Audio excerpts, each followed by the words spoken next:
In the Estonian film 8 Views from Lake Biwa, Marcus Bratt manages to meditate on the meanings of life through 8 chapters using a traditional Japanese storytelling approach, and manages to connect the Baltic lakes with those on the outskirts of Kyoto.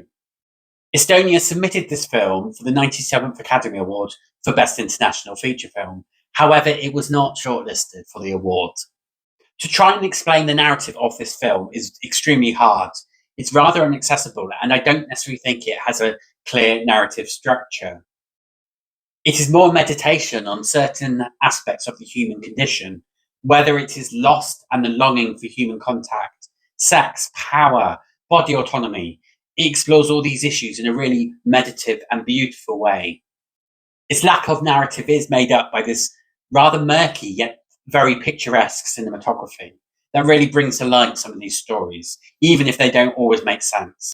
Rather than enforce a narrative onto the film, I feel it's one of those films you just have to let flow through you.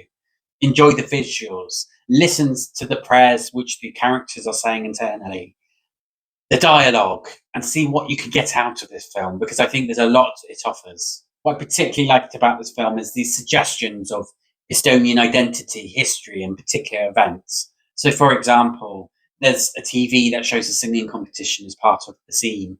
And obviously there's the singing revolution, which helped Estonia get independence. There's also a ferry which crashes and sinks, which, much like the ferry that crashed in the Baltic Sea in the 1990s, there may not be an intentional connection with Estonian culture, but to me, I certainly read that as this is Estonia. And I think there's some commentary about Estonia's relationship with Russia. There's a sense of something about an occupier within some of the visuals and the stories. And obviously, Russia used to occupy Estonia.